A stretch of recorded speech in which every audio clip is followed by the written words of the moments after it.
जय श्री राम। स्वागत है आप सभी का आज की इस नई वीडियो में। साथियों, श्री रामचरितमानस के हिंदी सार के भाग 17 में आप सभी का सहृदय स्वागत है।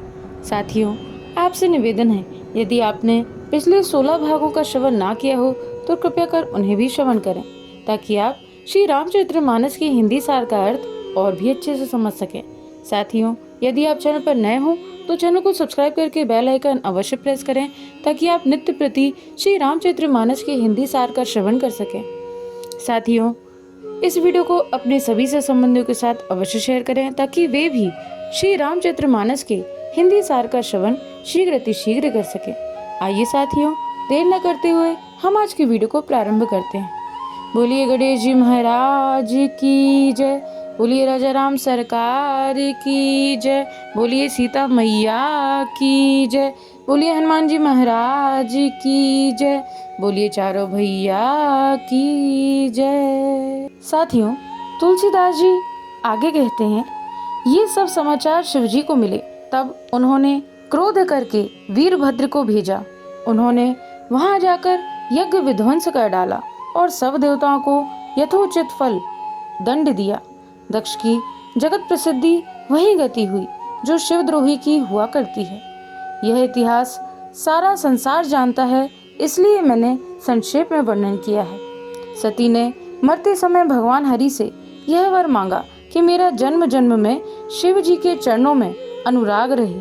इसी कारण उन्होंने हिमाचल के घर जाकर पार्वती के शरीर से जन्म लिया। जब से उमा जी हिमाचल के घर जन्मी, तब से वहाँ सारी सिद्धियाँ और संपत्तियाँ छा गईं। मुनियों ने जहाँ तहाँ सुंदर आश्रम बना लिए और हिमाचल ने उनको उचित स्थान दिए।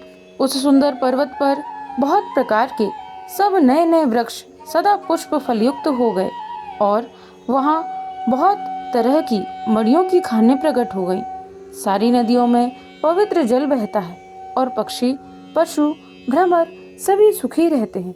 सब जीवों ने अपना स्वाभाविक वैर छोड़ कर दिया और पर्वत पर सभी परस्पर प्रेम करते हैं। पार्वती जी के घर आ जाने से पर्वत ऐसा शोभायमान हो रहा है जैसा राम भक्ति को पाकर भक्त शोभायमान होता है।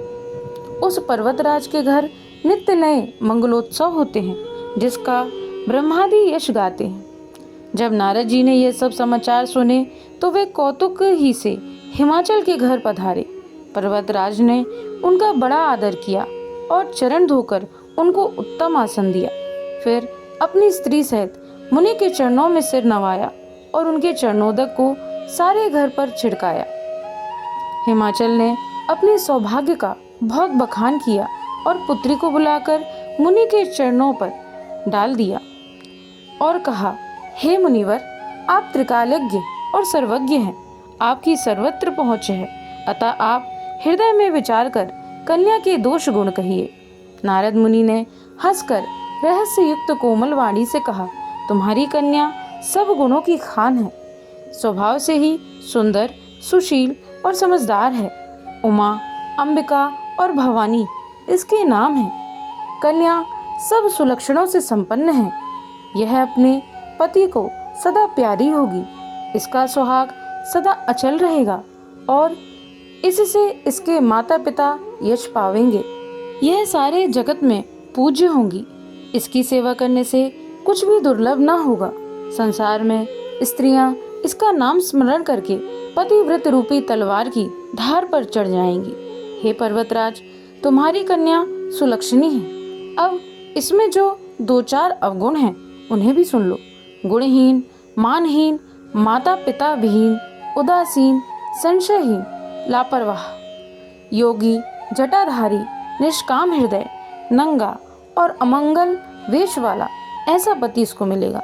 इसके हाथ में ऐसी ही रेखा पड़ी है। नारद मुनि की वाणी सुनकर और उसको हृदय में सत्य जानकर पति पत्नी हिमवान और मैना को दुख हुआ और पार्वती जी प्रसन्न हुई। नारद जी ने भी इस रहस्य को नहीं जाना, क्योंकि सबकी बाहरी दशा एक सी होने पर भी भीतरी समझ भिन्न भिन्न थी। सारी सखियां पार्वती, पर्वतराज हिमवान और मैना सभी के शरीर पुलकित थे और सभी के नेत्रों में जल भरा था। देवर्षि के वचन असत्य नहीं हो सकते, यह विचार कर पार्वती ने उन वचनों को हृदय में धारण कर लिया। उन्हें शिवजी के चरण कमलों में स्नेह उत्पन्न हो आया, परंतु मन में संदेह हुआ कि उनका मिलना कठिन है। अवसर ठीक न जानकर उमा ने अपने प्रेम को छिपा लिया और फिर सखी की गोद में जाकर बैठ गई। देवर्षि की वाणी झूठी ना होगी, यह विचार कर हिमवान, मैना और सारी चतुर सखियां चिंता करने लगी। फिर हृदय में धीरज धरकर पर्वतराज ने कहा, हे नाथ, कहिए अब क्या उपाय किया जाए। मुनीश्वर ने कहा, हे हिमवान, सुनो, विधाता ने ललाट पर जो कुछ लिख दिया है उसको देवता, दानव, मनुष्य, नाग और मुनि कोई भी नहीं मिटा सकते। तो भी एक उपाय मैं बताता हूँ, यदि देव सहायता करें तो वह सिद्ध हो सकता है। उमा को वर तो निसंदेह वैसा ही मिलेगा जैसा मैंने तुम्हारे सामने वर्णन किया है, परंतु मैंने वर के जो जो दोष बतलाए हैं, मेरे अनुमान से वे सभी शिवजी में हैं। यदि शिवजी के साथ विवाह हो जाए तो दोषों को भी सब लोग गुणों के समान ही कहेंगे। जैसे विष्णु भगवान शेषनाग की शैया पर सोते हैं तो भी पंडित लोग उनको कोई दोष नहीं लगाते। सूर्य और अग्निदेव अच्छे बुरे सभी रसों का भक्षण करते हैं, परंतु उनको कोई बुरा नहीं कहता। गंगा जी में शुभ और अशुभ सभी जल बहता है, पर कोई उन्हें अपवित्र नहीं कहता। सूर्य, अग्नि और गंगा जी की भांति समर्थ को कुछ दोष नहीं लगता। यदि मूर्ख मनुष्य ज्ञान के अभिमान से इस प्रकार होड़ करते हैं तो वे कल्प भर के लिए नरक में पड़ते हैं। भला कहीं जीव भी ईश्वर के समान सर्वथा स्वतंत्र हो सकता है? गंगा जल से भी बनाई हुई मदिरा को जानकर संत लोग कभी उसका पान नहीं करते, पर वही गंगा जी में मिल जाने पर जैसे पवित्र हो जाती है। ईश्वर और जीव में भी वैसा ही भेद है। शिवजी सहज ही समर्थ हैं, क्योंकि वे भगवान हैं, इसलिए इस विषय में सब प्रकार कल्याण है। परंतु महादेव जी की आराधना बड़ी कठिन है, फिर भी क्लेश तप करने से वे बहुत जल्द संतुष्ट हो जाते हैं। यदि तुम्हारी कन्या तप करे तो त्रिपुरारी महादेव जी होनहार को मिटा सकते हैं। यद्यपि संसार में वर अनेक हैं, पर इसके लिए शिव जी को छोड़कर दूसरा वर नहीं है।